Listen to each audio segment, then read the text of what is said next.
Maquiavel e a Psicologia. Eu não vou falar do livro como um todo, porque eu estou no início dele. Na verdade, essa é uma versão bem pequena. Nem é meu esse livro, eu peguei emprestado ali. Estava em cima da cama da minha prima, e aí eu peguei. E o Príncipe é uma obra conhecida por todo mundo, né? A gente estuda bastante sobre as ideias de Maquiavel durante o ensino médio. Não bastante tanto, mas a gente tem ideia de quem ele é, porque ele é importante.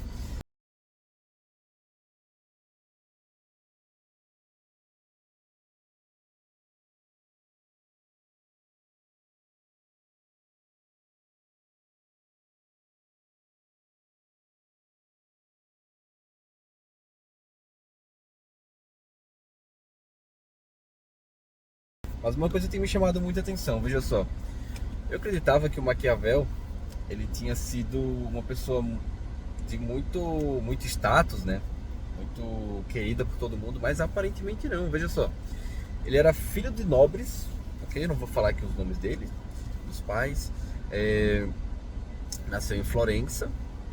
E veja só, em 1512, com a queda da República Florentina e a volta da família Médici ao poder, Maquiavel foi preso, suspeito de conspiração, torturado e enviado ao exílio, época em que escreveu sua mais célebre obra, O Príncipe. Então, ele morreu em 1527. E veja só que estranho, né? Porque realmente eu não fazia ideia de que isso tinha acontecido com ele. E no prefácio do livro, ele está justamente mandando esse texto, né? Para um dos membros da família Médici, o Lorenzo de Médici. Então, alguma coisa aconteceu, ou talvez ele esteja mandando esse livro como forma de estar se redimir, pedir desculpas, ou alguma coisa aconteceu entre o período que ele tenta se aproximar da família Médici e eles tem esse laço rompido, né? Eu estou na página 18 e tem dois parágrafos aqui que eu achei bem interessante, que a gente pode linkar muito com a psicologia. É claro que toda obra ela pode ter essa conexão, né, com a ciência psicológica, mas eu quero falar especificamente desses dois parágrafos, até porque eu ainda não li a obra como por inteiro, e também porque eu sei que aqui é uma versão muito reduzida, né? O livro original deve com certeza ser maior do que isso. Vamos só falar um pouquinho do prefácio. Maquiavel diz que está mandando esse presente, né, porque é o de melhor que ele pode oferecer, porque tantos anos de estudos, de análises, de conhecimento adquirido pela experiência, né, estão sendo condensados em um livro, e esse livro está sendo enviado, né, ao Médici. E isso aqui é muito importante, a gente não faz mais ideia, né, de que uma obra literária ela pode ser basicamente toda a vida de uma pessoa, ou pelo menos vários anos de dedicação. Até mesmo com o próprio YouTube, a gente começa a achar que tudo é muito simples, né? Então, que histórias podem ser resumidas a vídeos pequenos ou a vídeos de 1 hora, 2 horas, mas não. Toda a nossa bagagem de vida ela vai sendo adquirida sempre aos poucos e no longo prazo isso traz uma, uma valia muito grande, né? Isso vale muito. É como você está aprendendo com alguém que não está mais aqui e que essa pessoa dedicou-se anos e anos e anos e anos com muito afinco a um determinado assunto específico. Então, os livros eles têm essa capacidade magnífica, né, de realmente levar o conhecimento. Só que tem algo que a gente tem que falar também. O senso crítico é muito importante dentro desse contexto, porque uma pessoa que não consegue ter suas próprias ideias, que não consegue diferenciar o que está sendo lido da sua própria interpretação de mundo, uma pessoa que não consegue, como o próprio Maquiavel ele indica, né, pro Médici, para que ele leia e para que ele medite sobre isso. Meditação nesse sentido, gente, é mais a perspectiva de que é de uma reflexão, sabe, uma reflexão muito profunda. E a gente quase não faz mais isso hoje em dia, né? Eu às vezes me pego pensando sobre isso, sabe? Tipo, pô, eu leio alguma coisa em algum livro e eu já saio levando aquilo como verdade absoluta. Sendo que às vezes, muitas vezes, sendo que a maioria das vezes talvez isso não seja, né? Apenas um ponto de vista, apenas uma forma de enxergar uma situação. Então, passado do prefácio, vamos falar sobre esses dois parágrafos que me chamaram muita atenção. Veja só. Só um adendo agora. Nesse livro ele está citando muito Alexandre o Grande. Eu tenho um livro de Alexandre o Grande lá em casa. Também não é grande o livro, mas ele traz alguns pontos principais da história de vida dele. E é interessante como as grandes figuras da história elas vão se citando, né, ao longo dos livros, das obras que vão sendo demonstradas. Eu acho que isso é muito importante, porque se a gente tiver um conhecimento bom do passado, a gente consegue entender melhor o nosso momento presente, né? Então vamos lá.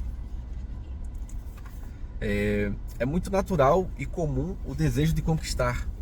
E conquista aqui, obviamente, a gente não está falando de conquistar uma vitória em um jogo, né? A gente está falando de conquista no sentido de tomar um local, tomar um povo. Com isso a gente está falando de mortes. Com isso a gente está falando de subjugar determinadas pessoas a uma determinada ordem. Então, obviamente, isso daqui não é algo talvez glorioso, como faz parecer a palavra conquista, né? É muito cruel, na verdade. Mas ele tem razão quando ele fala que é natural. De fato, a espécie humana, ela tem se consolidado ao longo do tempo dessa forma, né? Subjugando outras pessoas. Vamos continuar. E sempre quando os homens podem fazê-lo, serão louvados, ou pelo menos não serão censurados. Mas quando não têm possibilidade e querem fazê-lo de qualquer maneira, aqui está o erro e, consequentemente, a censura. O que é que eu tiro aqui de reflexão desse trecho, né? Eu não quero levar isso para o lado da guerra ou para análises militares, mas sim sobre a questão de que os vícios, eles caem nessa mesma lógica. Vamos ao caso do Daniel Vorcaro, né? O cara que roubou muita gente. Ele utilizou do dinheiro do seu poder para alimentar seus vícios com mulheres, com fama. E a gente vê acontecer justamente o contrário, né? O Vorcaro, ele prejudicou muita gente mesmo, em bilhões de reais, cofres públicos inclusive, através de todos os esquemas. Mas tem muitos brasileiros idolatrando ele, pelo estilo de vida que ele levava. Todos os memes, né, que foram criados com as mensagens de bom dia, com as relações dele com as figuras mais importantes da política brasileira, também do judiciário, também de empresários muito fortes e poderosos. Tudo isso reforça essa ideia que o Maquiavel descreveu, né? Quando essas pessoas que são atribuídas essas possibilidades, elas utilizam desse direito, esse desejo de conquista, elas realmente se deixam levar pelos vícios, o povo, de modo geral, tende a idolatrar e não a censurá-los. No entanto, se a gente joga uma nova perspectiva, se fosse, por exemplo, uma pessoa emergente tentando fazer isso, muito provavelmente ela cairia na questão da ostentação, né? E não seria tão privilegiada com esse status social, por exemplo. Agora, indo para a última parte, que eu achei bem interessante, para falar sobre procrastinação.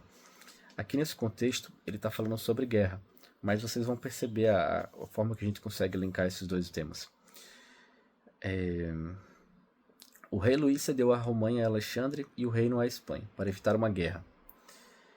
Respondo com as razões já anteriormente expostas de que nunca se deve deixar prosseguir uma crise para escapar a uma guerra, mesmo porque dela não se foge, mas apenas se adia para a desvantagem própria. Então, aqui ele está falando desse contexto, mais uma vez, né, militar e bélico, de conquistas, de subjugar outros povos, mas o que ele está dizendo a gente pode atrelar também ao nosso dia a dia, né? A gente não deve adiar aquelas pequenas coisas que têm potenciais de desbravarem grandes desfechos negativos. Como assim?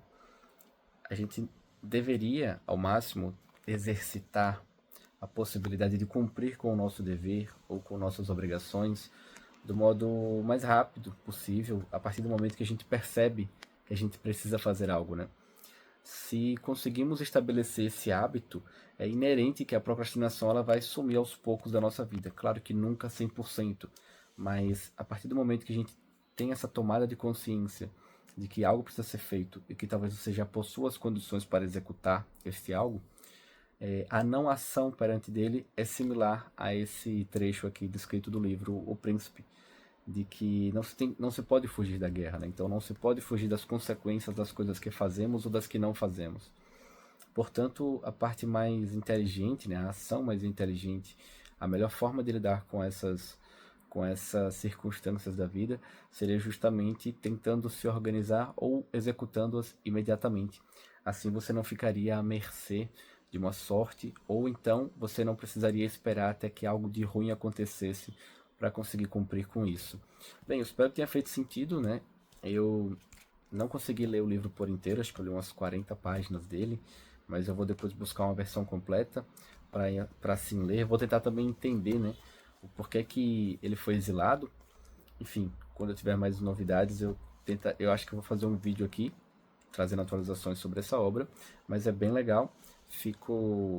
Deixo ela como recomendação para vocês, aos que se interessarem, né? Espero que tenha feito sentido aí essas pequenas correlações. Veja só, foi apenas uma página do livro, né? Se a gente fosse talvez tentar analisar outros aspectos dele, daria para fazer um vídeo ainda muito mais longo. Então é isso, pessoal. Pratique um autoconhecimento. Esse foi mais um vídeo da série, né, dos 30 dias, postarei em sequência. E se teve alguma dúvida, se teve algo legal, coloque aqui nos comentários, curte, compartilha e até o próximo vídeo. Valeu!